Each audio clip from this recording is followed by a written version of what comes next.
Good morning to you, this is Marvin Tan back with a tutorial. In the last episode, I showed you how we executed a Bitcoin perpetual futures contract with an example. So in that example, I used a price of $34,000 to enter, and just want to give you guys an overview of what the result will be if we can exit at a price of 38,000 USDT. So remember, the quantity was half our wallet because that was the contract size we chose. So 0.167 Bitcoin at that point. Now I have selected a 1x margin, and the result, if we calculate, will look like this. You put in an initial margin of around 5,678 USDT worth of Bitcoins because we were using coin margin accounts.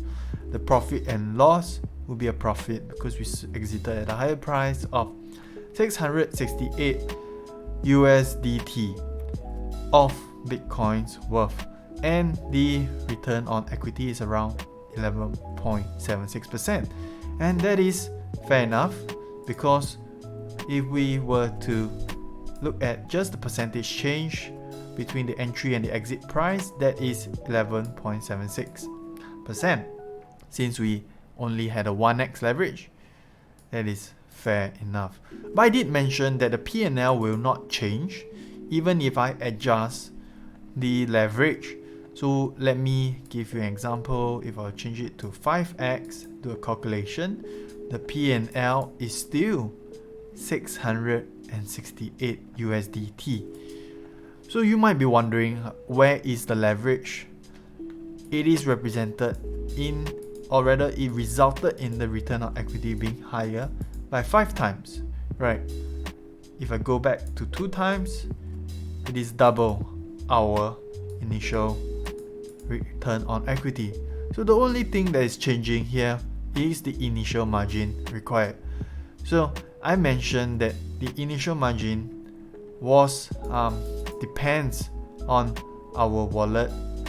So the maximum we can have for our initial margin is how much we have in our wallet. But if you want to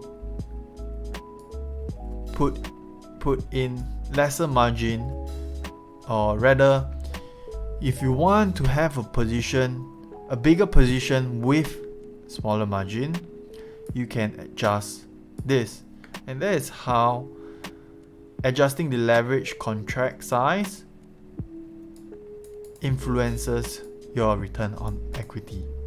Just want to highlight the relationship and clear any doubts or queries that you have in your mind. If you ask me personally, I prefer to use a 1x.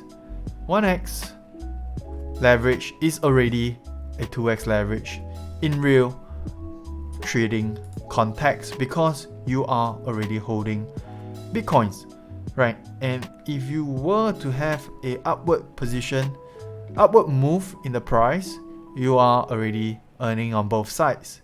You're earning on the contract where you are long Bitcoin, and you are also earning on the asset underlying because you didn't change your Bitcoins to any other currency for this contract collateral margin. Okay, that's it for this episode. If you found this video helpful, please do like and share, and let me know what would you like me to cover next. And I'm Marvin from Ready Investor SG with a tutorial for you. That's it. See you in the next video. Goodbye.